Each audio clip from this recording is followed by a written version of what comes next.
आप सुन रहे हैं लोटस एवियो हिंदी कहानियां। आइए सुनते हैं कहानी तीसरी मुलाकात, जिसे लिखा और आवाज दी है धीरेन्द्र पांडे ने। सुने और सुनाए लोटस एवियो हिंदी कहानियां। मानवी से मेरी तीसरी मुलाकात भी हो सकती है। यह सिर्फ फिल्मों में या कहानियों में ही संभव हो सकता था, पर यह तो पूरी तरह हकीकत का मामला था। मैं सबको एक पल के लिए पहचानने में भूल कर जाऊं, पर इस लड़की को, पर मानवी की उंगली थामे 2.5-3 साल का वो बच्चा कौन है? तो मानवी ने शादी कर ली और ये बच्चा भी। मेरी सोच ने फिर से करवट ली और कह पड़ी, तो क्या सारी जिंदगी तुम्हारी ही तरह खुद को बोझ मानकर ढोती रहती? और फिर मानवी की शादी हो गई या उसने कर ली, एक बच्चा भी है, तो इससे मेरा क्या? मेरा रिश्ता ही क्या था उससे? कुल जमा 2 मुलाकातें और आज हुई तो तीसरी। उससे तो गिले शिकवों का कोई आधार कहां बनता है। मैं यानी संजय सक्सेना अभी अभी भोपाल के हबीबगंज स्टेशन पर उतरा था। मेन गेट एग्जिट से थोड़ा ही पहले अचानक मेरी नजर 15-20 मीटर दूर खड़ी मानवी पर पड़ी। तो पहले तो यकीन करना ही मुश्किल था कि मेरी मुलाकात मानवी से फिर से हो सकती है। मेरे कदम यकाएक उस ओर मुड़ गए जिधर वो खड़ी थी। वैसे मेरा इरादा अचानक से पहुंचकर 2 कदम पीछे से उसे आवाज देकर सरप्राइज देने का था, लेकिन आज तक मेरी कौन सी तमन्ना पूरी हुई जो आज पूरी होती। मेरे आवाज देने से पहले ही वो अचानक से पलट पड़ी और बिना देखे ही बोल पड़ी, मानो उसे मालूम हो गया था कि मैं यहां हूं। अरे संजय, तुम यहां? Oh God, I am totally surprised but very happy. अरे अब कुछ बोलोगे भी या चुप रहने की बीमारी अभी तक गई नहीं तुम्हारी? कैसी हो मानवी?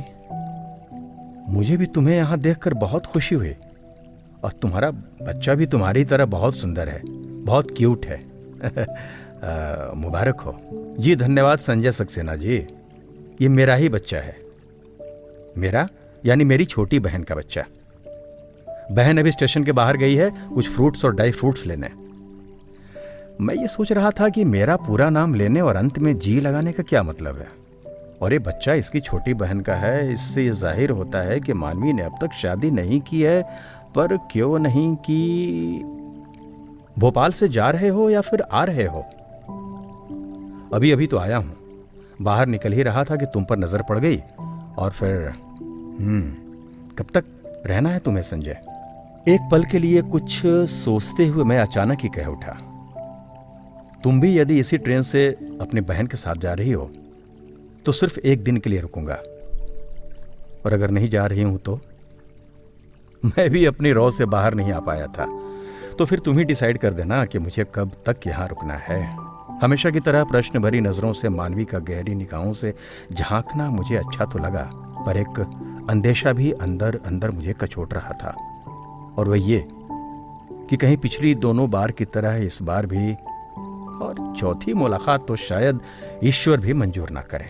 अपनी ही बातों में गम मुझे ये भी पता नहीं चला कि कब मानवी की बहन मनीषा और उसके जीजा लेफ्टिनेंट कर्नल अविनाश श्रीवास्तव मेरे बगल में आ खड़े हुए हैं। जीजू, ये मेरे दोस्त संजय सक्सेना हैं। शिमला में हम पहली बार मिले थे, और संजय ये हमारे जीजू मिस्टर अविनाश श्रीवास्तव। तभी बीच में मानवी की बहन मनीषा बोल पड़ी कि मुझसे नहीं भी मिलवाओगी दीदी ना, तो मैं जानती हूं कि आप renowned writer and motivator Sanjay Saxena हैं, और तुम्हारी तीसरी मुलाकात है आज। एम आई राइट मिस्टर संजय? मैं मनीषा के अंदाज पर अचानक ही मुस्कुरा पड़ा, पर मेरी हंसी भी तब छूट पड़ी जब उसने कहा कि मुझे यह भी मालूम है कि आप बोलते बहुत कम हैं और देखते सोचते ज्यादा हैं, जैसा कि इस वक्त मैं देख रही हूँ। सभी लोगों को ट्रेन से विदा करने के बाद मानवी के ही कहने पर मैं उसके फ्लैट पर आ गया था। मानवी घर का कुछ सामान लेने बाजार जा रही थी, और जाते वक्त कह गई थी कि तुम तब तक फ्रेश हो लो, मैं 1-8 घंटे में आती हूँ। माधवी के जाने के बाद सोफे पर बैठा बैठा मेरा मन बार बार उस पहली मुलाकात की यादों में खोना चाह रहा था, और धीरे धीरे मेरा अवचेतन मन जा पहुंचा उस दिन, जिस दिन तारीख थी 10 फरवरी 2005। आज ही मेरा 21वां जन्मदिन था, और संयोग कि आज ही मेरा ग्रेजुएशन फाइनल इंग्लिश ऑनर्स का रिजल्ट भी आया था और यूं ही बेख्याली से मैं चंडीगढ़ से शिमला गया था। यहाँ मेरा दोस्त आशीष श्याम ने अपने ही घर पर एक गेट टुगेदर रखा था। आशीष ने मेरे ही साथ एक ही विषय में मुझसे ज़्यादा नंबर लाकर हमारे उस वादे को पूरा किया था, जिसमें हमारे बीच में ये तय था कि जो भी अधिक नंबर लाएगा वो अपने घर पर पार्टी देगा, और आज वैसा ही मामला था। अगले दिन अपने तय प्रोग्राम के मुताबिक मैं जाखू मंदिर से बजरंगबली के दर्शन कर लौट ही रहा था कि भयानक बारिश ने मेरे कदम थाम लिए। आधे ही रास्ते पर सीढ़ी किनारे मैं कैसे भी अपने छोटे से छाते में दुबक कर बचने की कोशिश कर ही रहा था कि मेरी नज़र 18-19 साल की एक लड़की पर पड़ी, जिसका नाम मानवी है, ये मुझे बाद में पता चला। एक लंबी सी गोरी काली आंखें और बॉब कट बालों में जींस और टी शर्ट पहने वो लड़की ऐसा नहीं था कि मुझसे कोई मदद मांग रहे थे, लेकिन हाँ, वो थरथरा रही थी, जो शायद पहाड़ी जगहों की बारिश में मैदानी लोगों के साथ होता ही है। कई बार मेरे साथ भी ऐसा हुआ है, लेकिन पता नहीं क्यों मुझे ऐसा लग रहा था कि उसे मदद की ज़रूरत है। और मैंने ज्यों ही इशारों में उसे अपना छाता देने की पेशकश की तो फौरन ही वो मेरे बगल में आकर खड़ी हो गई और लगभग चिपक कर खड़ी हो गई। सच कहूं तो किसी नारी शरीर के स्पर्श का यह पहला मामला था मेरे साथ। मैं बेहद असमंजस और विचलित अवस्था में न जाने क्या क्या सोच रहा था, लेकिन हाँ, मुझे ठंड नहीं लग रही थी और उसका कपकपाना भी किसी हद तक खत्म हो चुका था। कुछ और लोगों की भीड़ बढ़ जाने से उस छोटी सी जगह का गैप और भी कम हो गया था, जिसके चलते हम करीब 10 मिनट तक एक दूसरे से चिपटे हुए से खड़े थे। यह अलग बात है कि इन क्षणों में भी हमने बिन बोले बातें भी की, जो शायद मैं भी समझ रहा था, और यकीनन वो भी। बारिश खत्म होने के बाद हम साथ ही मॉल रोड चर्च तक साथ आए। तब तक धूप भी निकल गई थी, पर एक बात मैंने नोट किया था कि उसने अपनी जबान अब तक नहीं खोली थी। गूंगी तो नहीं है ये कि अचानक ही वो बोल पड़ी। बहुत धन्यवाद आपका, आप एक शरीफ लड़के हैं, यह बात मैं विश्वास के साथ कह सकती हूँ। मेरा नाम मानवी है। 3 साल पहले मेरे पेरेंट्स एक दुर्घटना में चल बसे। काफ़ी जायदाद है जिस पर हमारे मैनेजर ने आंख लगा रखी है। मेरी छोटी बहन है, यही बोर्डिंग में 11th कर रही है। यहाँ मेरे नाना नानी रहते हैं। मैं भी चंडीगढ़ से मैथ्स ऑनर्स कर रही हूँ, अभी पार्ट 1 में हूँ। सिक्योरिटी पॉइंट व्यू से मैं 2-3 महीने से यहीं रह रही हूँ। आज पहली बार बिना छाता बरसाती के जाखू मंदिर चली आई थी। नतीजा आप देख ही रहे हैं, पर आपका धन्यवाद। क्या मैं आपका नाम जान सकती हूँ? हाँ, क्यों नहीं। मैं संजय सक्सेना हूँ, इंग्लिश ग्रेजुएट। कुछ किताबें लिखने की तैयारी में हूँ। पेरेंट्स मेरे भी नहीं हैं, एक बड़े भाई हैं, अपनी दुनिया में गुम। एक छोटी बहन है, दिल्ली यूनिवर्सिटी से ग्रेजुएशन कर रही है। थोड़ी खेतीबाड़ी है और मेरी ज़रूरतें और भी कम हैं, तो दोनों भाई बहन का गुजारा आराम से हो जाता है। मैंने पहली बार में गौर किया कि वो गहरी दृष्टि से मेरा आकलन कर रही है, पर इसका क्या मैं अंदाज़ा नहीं लगा पाया था, ना तब ना अब। अचानक ही मैं पूछ बैठा था उससे कि क्या आज के बाद हमारा मिलना हो सकता है। इस पर थोड़ी देर खामोश रहने के बाद उसने कहा था, क्यों मिलना चाहते हो मुझसे दोबारा? मैंने कहा, बेवजह मिलना नहीं हो सकता क्या? तुम यहीं रहती हो, मैं भी 4-5 दिन की प्लानिंग करके आया हूँ, और जब हमारी जान पहचान हो ही गई है तो क्यों ना कल हम इसी लक्कड़ बाजार पॉइंट पर मिलें और एक कॉफ़ी साथ पिएं। इससे ज़्यादा और क्या हम फ्रेंड्स नहीं बन सकते? नहीं बन सकते संजय, कभी नहीं।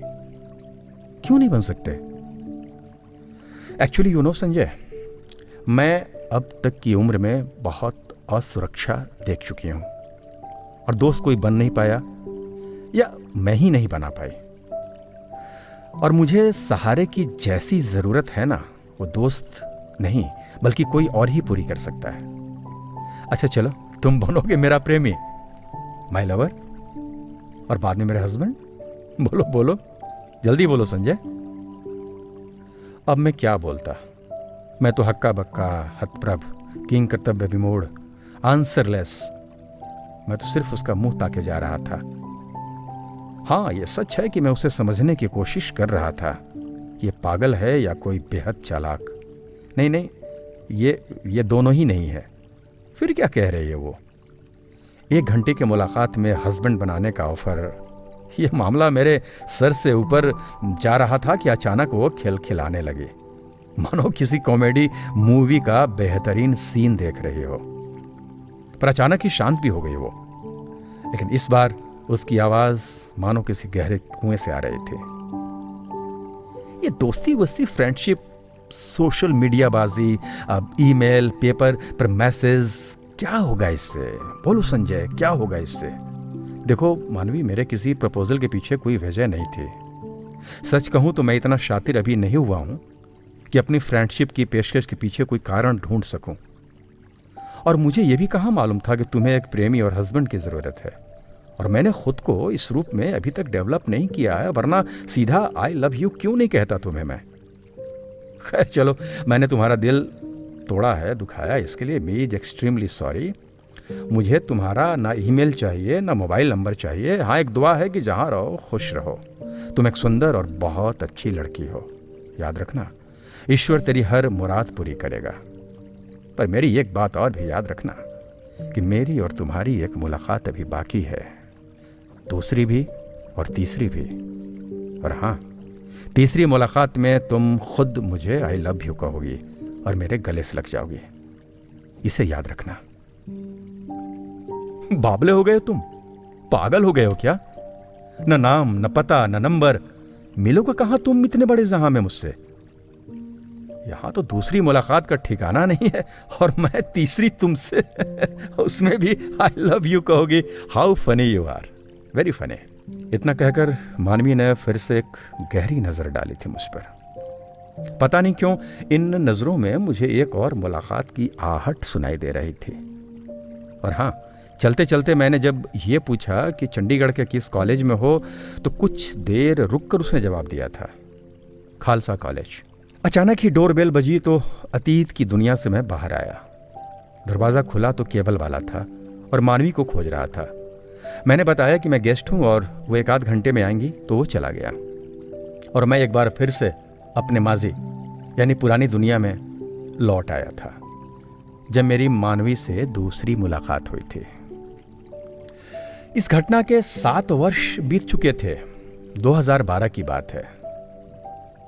हाँ, ये अलग बात है कि मैं मानवी को अभी तक भूल नहीं पाया था, पर क्यों पता नहीं। कुछ तो बात थी उस लड़की में जो औरों में नहीं थी। अपनी पहली बुक के प्रमोशन के लिए मैं चंडीगढ़ आया था। सेक्टर 17 के एक मॉल में यह कार्यक्रम था। पीवीआर के बगल से जो ही मैं मुड़ रहा था कि मानवी जैसी कोई दिखी मुझे। यूं तो मुझे उस जैसी कई बार दिखी, और कई का तो मैंने पीछा भी किया कुछ दूर तक, पर वो होती तब तो मिलती ना। पर मैंने इस बार आवाज दी और वो रुक गई। हम दोनों में ही सच कहूं तो शारीरिक रूप से थोड़ा परिवर्तन आ गया था। वो 25-26 साल की पूर्ण युवती और मैं भी 28-29 साल का पूर्ण युवक। मैं उसे कैसे नहीं पहचानता, पर उसे थोड़ा समय लगा जब मैंने इशारों में और शब्दों में बताया, जाखो मंदिर, बारिश, हमारी बातें, तीसरी मुलाकात, और अचानक उसकी आंखें चमक उठी। कसकर उसने मेरा हाथ पकड़ लिया और यूं दबाने लगी जैसे वो ये जानने की कोशिश कर रही थी कि ये मैं संजय ही हूं या फिर कोई और हूं। मैंने कहा था ना कि दूसरी हो ना हो पर तीसरी मुलाकात होनी है। देखा, मैंने तुझे ढूंढ लिया ना। अच्छा, तो पिछले 7 सालों में तुम चंडीगढ़ में मुझे ढूंढ रहे थे और अब जाकर ढूंढ पाए हो। उसकी नज़रों से नज़रें हटाए बिना ही मैंने कह दिया था, यही नहीं, हर जगह जहाँ रहता हूँ, जहाँ जाता हूँ, तुम्हें ढूंढता रहता हूँ। सच कह रहे हो संजय? मैंने कोई जवाब नहीं दिया था, पर मैंने जो कहना था उसे मेरी खामोशी ने कह दिया था। मानवी ने उस दिन मेरे प्रमोशन सेरेमनी में न सिर्फ हिस्सा लिया, बल्कि मेरे मोटिवेशनल स्पीच से काफ़ी प्रभावित दिखे, जो उसकी तालियों से नजर आ रही थी।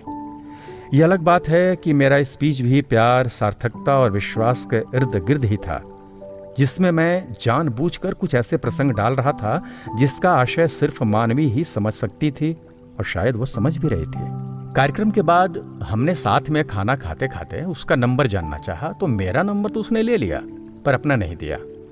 पर हाँ, चलते चलते मैंने उससे कहा था कि मुझे लखनऊ निकलना है और क्या तीसरी मुलाकात में उसका भरोसा है।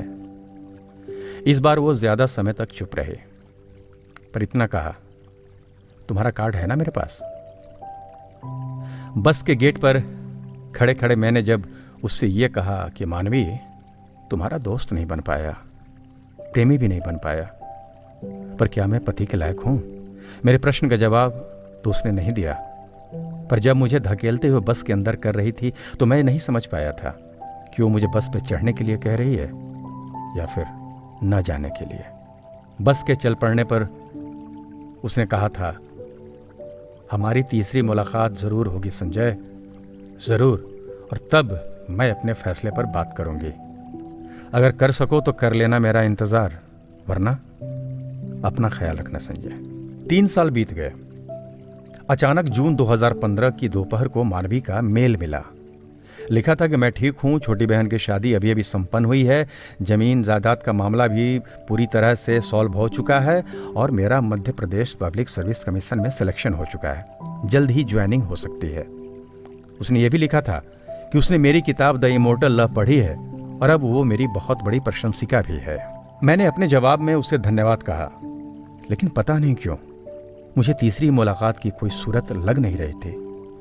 यह सच था कि मैं गहरे प्यार में था, पर क्या वो भी? उसने एक ऐसा रहस्यमय चादर ओढ़ रखा है कि उसके मन की थाह लेना असंभव सा दिखता है। और अगर वो मुझसे या किसी से प्यार करती है तो उम्र के इस नंबर तक आने का क्या मतलब? आखिर दोनों किसका इंतजार कर रहे हैं अब तक? चलो, मैं तो मानवी का इंतजार कर रहा था, पर क्या वो भी? और हाँ तो किसका?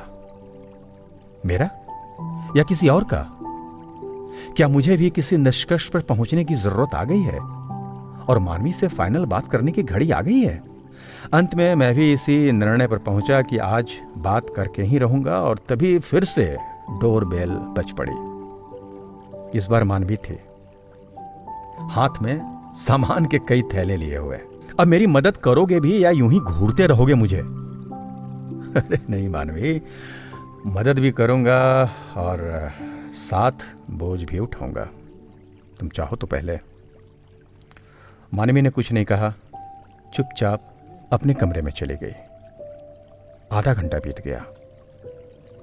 मैं चुपचाप अपने विचारों की दुनिया में इतना डूबा हुआ था कि मानवी कब मेरे पीछे खड़ी हो गई पता भी न चला। उसने धीरे से अपना हाथ मेरे सर पर रखा और सहलाने लगी।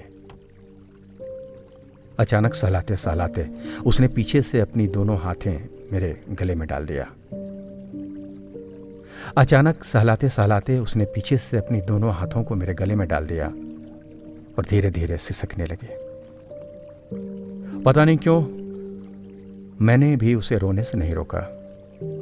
आखिर कुछ तो था जो इतने दिनों से उसके अंदर छुपा था, दबा पड़ा था।